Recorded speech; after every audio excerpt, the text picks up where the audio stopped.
Hi guys, welcome to my channel. ఇక్కడైతే మా mummy చేపల పులుసు చేస్తుంది. ఎలాగో చూసేయండి. ఫస్ట్ అయితే ఆయిల్ హీట్ చేసుకోవాలి. ఆయిల్ హీట్ అయ్యే లోపల మనం డ్రైగా రోస్ట్ చేసుకున్న ధనియాలు, మెంతులు, జీలకర్ర పొడి చేసుకోవాలి. ఆ తర్వాత ఆయిల్ హీట్ అయిన తర్వాత ఆనియన్స్ వేసి ఫ్రై చేసుకోవాలి. తర్వాత కరివేపాకు కూడా వేసుకోవాలి. ఆ ప్యాన్లో మేము ముందు చేపలు ఫ్రై చేసుకున్నాము. మళ్ళీ మీరు కామెంట్ చేయకండి ప్యాన్ ఏంటి అలా ఉంది అని చెప్పేసి. ఆనియన్ ఫ్రై అయిన తర్వాత టమాటోలు వేసి కొంచెం మగ్గనిచ్చిన తర్వాత అల్లం వెల్లుల్లి పేస్ట్ వేసి బాగా మిక్స్ చేసుకోవాలి, పచ్చివాసన పోయేదాకా అలా కాసేపు మిక్స్ చేసుకుంటూ ఉండాలి. తర్వాత బిన్న మగ్గడానికి కొంచెము మా మమ్మీ సాల్ట్ ఇంకా పసుపు కారం వేసేసి అలా మూత పెట్టేసింది. ఇంకా ధనియాల పొడి కూడా ఇక్కడ వేసేసినట్టుంది. ఇంకా వేసేసి ఇంకా ఫిష్ మసాలా కూడా మ్యాండేటరీ ఏం కాదు, ఉంటే వేసుకోవచ్చు. ఇంకా ఇక్కడ ముందే దంచి పెట్టుకున్న పౌడర్ కూడా వేసేయాలి.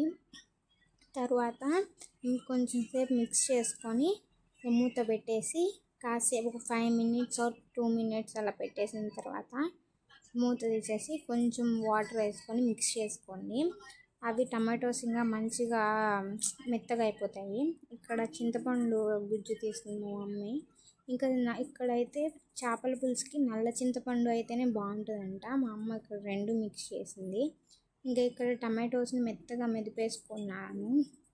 మెత్తగా మెదిపేసుకున్న తర్వాత చూడండి, ఇక్కడ ఇలా ఒక గుంత గరిట తీసుకొని దాంతో బాగా నలిపేసుకుంటే మెత్తగా మెదిగిపోతాయి. తర్వాత ఇందులోకి చింతపండు పులుసు వేసుకోవాలి. చింతపండు పులుసు వేసుకున్న తర్వాత మిక్స్ చేసేసి మీకు ఏమన్నా సాల్ట్ కారం కానీ తగ్గినట్లు అనిపిస్తే యాడ్ చేసుకొని ఇంకా మూత పెట్టేయాలి. మూత పెట్టేసిన తర్వాత అది పులుసు బాగా మసిలిన తర్వాత చేపలు వేయాలి. చూడండి, మా మమ్మీ ఇక్కడ కారం అడ్జస్ట్ చేసేస్తుంది. ఇవి ఫ్రై కోసం తెచ్చాము చేపలు, కానీ నాకు పులుసు కావాలని మా మమ్మీ నా కోసం పులుసు పెట్టింది. ఇక్కడ బాగా మరిగిపోతుంది చేపల పులుసు. ఇంకా చేపలు వేసేస్తుంది. ఇక్కడ నేనే వేస్తున్నాను చేపలు. ఈ పెద్ద చేప నాకే. చూస్తుంది పెద్దగా ఉంటుంది చేప, అది నాకే.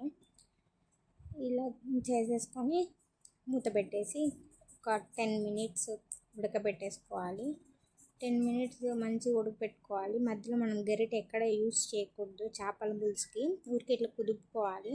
ఒక మూత పెట్టి ఇక్కడ 10 minutes అలా వదిలేసి చేపల పులుసు రెడీ అయిపోతుంది. చాలా టేస్ట్గా ఉంటుంది. ట్రై చేయండి.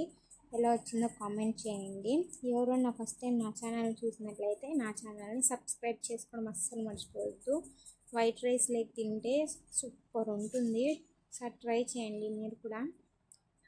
ఈ వీడియో తింటే బాయ్ గైస్. మీకు ఒకవేళ చేపల ఫ్రై రెసిపీ కావాలంటే కామెంట్ చేయండి, నేను పోస్ట్ చేస్తాను.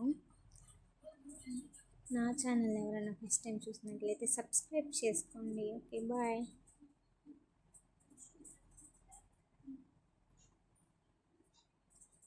ఫస్ట్ నేనే తిన్నాను వైట్ రైస్ లేకి చేపల పులుసు.